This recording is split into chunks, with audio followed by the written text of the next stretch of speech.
आज फिर निकला हूँ एक ऐसी सोच। महाराज, ये आवाज किधर से आ रही है? अरे छोड़ो, जैसे कि मैं कह रहा था, मैं हूँ विक्रमादित्य, सच का राजा और सेनापति।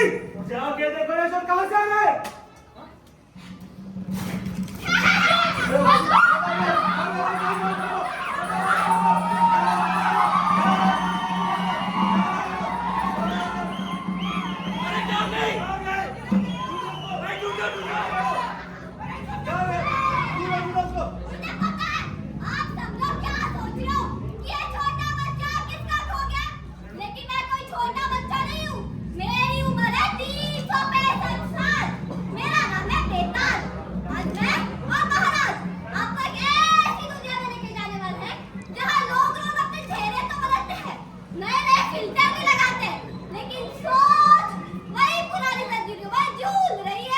और इसी सोच को साझा करने के लिए प्रस्तुत करती है अपना स्वलिखित एवं स्वनिर्देशित नुक्कड़ नाटक सोच।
ठीक है, अब मुंह फुलाना बंद करो और बोलो क्या खेलना है।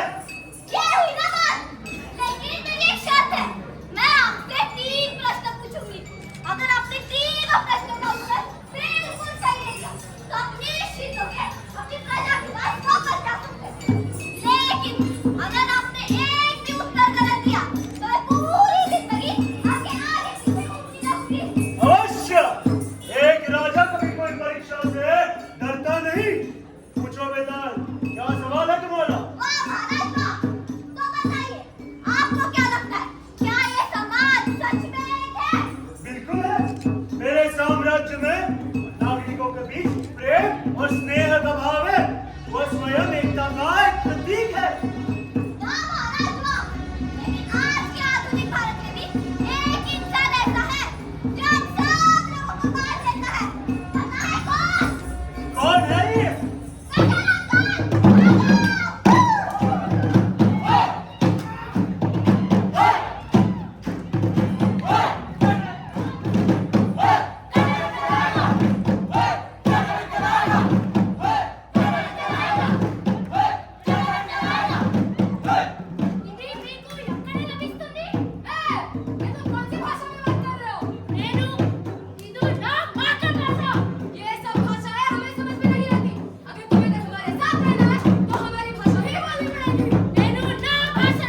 किसी नागरिक के साथ अन्याय नहीं होता।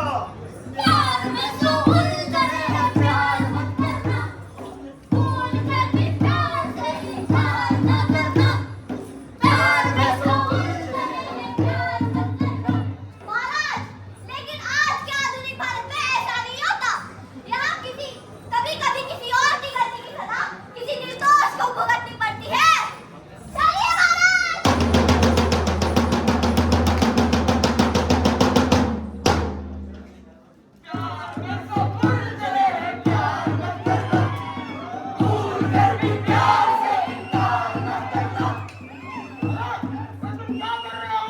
बचपन में मेरे पापा ने मुझे 500 रुपए का सिक्का दिया था, जिसे मैंने यहीं कहीं गाड़ दिया।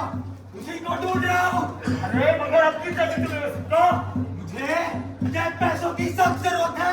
अरे तेरे पैसे क्या हो गए? बैंक बैलेंस जीरो हो गया क्या? एक कंप्यूटर को महंगी पड़ गई क्या? अरे, तुम अभी तक जिंदा हो? मुझे लगा तुम कब का चले गए होगे। मैं चला गया, तुम्हारा क्या होगा? मेरा, तुम्हारे माँ बाप है ना, उनसे करवा लूंगी। भूल कर भी प्यार से इनकार न करना। मेरे पास जो भी था वो मैंने सब दे दिया। अब बस ये झूठी रेप केस की धमकियां देना बंद कर दो। मैं और नहीं सह सकता। तुम्हारी इन झूठी कहानियों को कोई नहीं मानेगा, कोई नहीं। इस समाज की सोच को इतना भी नहीं समझ पाया। समाज का न्याय कोर्ट की तारीख का इंतजार नहीं करता है। अरे पैसे को बोल करेंगे तो समझ लो। 3,302 पैसा दो। कहाँ से दूंगा 1 करोड़? 1 करोड़? 1 करोड़ नहीं, 3 करोड़। प्यार में तो उलझे हैं, प्यार मत करना, भूल कर भी प्यार से इनकार न करना। जाती बातों में समझो सोना है, बेवजह जिंदगी से अपने दिल को हम करो। प्यार में तो उलझे हैं, प्यार मत करना, भूल कर भी प्यार से इनकार न करना। अरे कितने से हार मान गया? हाँ, जीते जीतना सही, कम से कम मरने के बाद तो मुझे इंसाफ मिल ही जाएगा। कैसे? मेरा नाम अदूर है। मैंने अपनी जान 9 दिसंबर को दी थी और मुझे तो आज तक इंसाफ नहीं मिला। मेरा जन्म परसा 17 दिसंबर, मुझे भी तो इंसाफ नहीं मिला। 1 मिनट 15 सितंबर, मैं प्रफुल्ल 3 नवंबर और हमने सब परिवार जिनको इंसाफ नहीं मिला।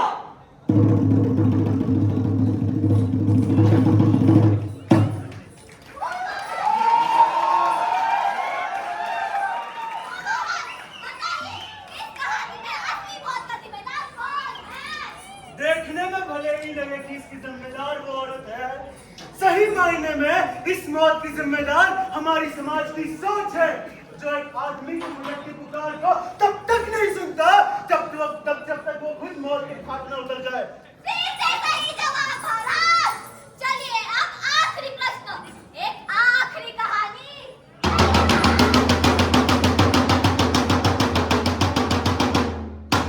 देखिए, देखिए कितना प्यारे बच्चे हैं।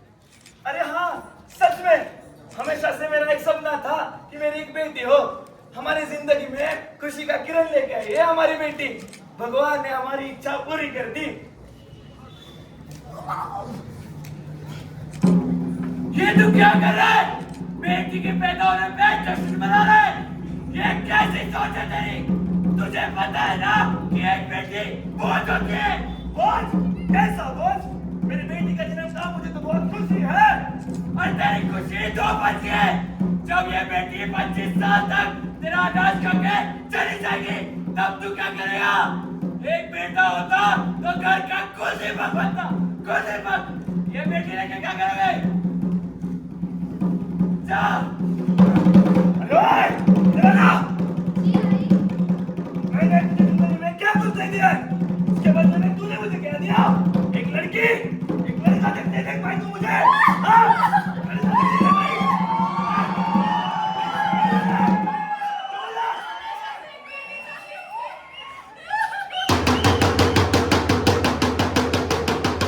आज तो मेरे बेटे का इंटरव्यू है। इस बार तो उसकी नौकरी लग ही जाएगी। अरे हाँ हाँ, उसको अंदर तो बुलाओ। अरे बेटा, कैसा गया तुम्हारा इंटरव्यू? नौकरी मिल गई ना तुझे? नहीं मिली माँ, इंटरव्यू तो अच्छा ही गया था, पर सिलेक्शन ही नहीं हो पाया मेरा। पर क्यों क्यों अरे उसको टेंशन मत दो, जाओ तुम अंदर जाके खाना खा लो। ये कैसी सोच है तेरी? इस नादान को खाना खिला रहा है?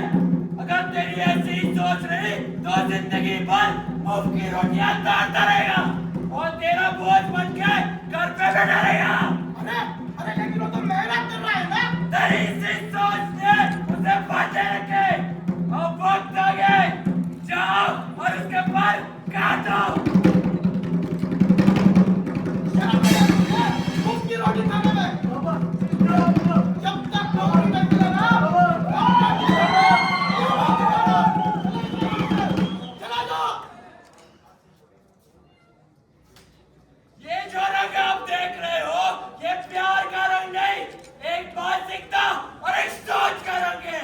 ये लोग जब मेरे दायरे में आते हैं, तब सोचना छोड़ देते हैं, और ये मैं आप सबके साथ भी जरूर करूंगा। तो महाराज बताइए, आखिर इस कहानी में आपको क्या दिखा? एक पिता की अपनी औलाद से नाखुशी या कुछ और? ये कहानी बस किसी नाखुशी की नहीं, ये कहानी दर्शाती है उस सोच के राक्षस को जिसकी पिछड़ी सोच ने आज तक हमारे समाज को अपनी जंजीरों में बांध के रखा है। सही जवाब महाराज। सही जवाब? मतलब मैंने तुम्हारे तीनों प्रश्नों का उत्तर सही सही दे दिया। अब तो तुम मेरा पीछा छोड़ दोगे ना? पीछा तो मैं आपका छोड़ दूं महाराज, लेकिन आपका पीछा मैंने आज बस भी छोड़ दिया तो ये सोच आपके साम्राज्य को खोखला बना देगी। अगर आपको आपके साम्राज्य को बचाना है तो इस सोच को मारना पड़ेगा।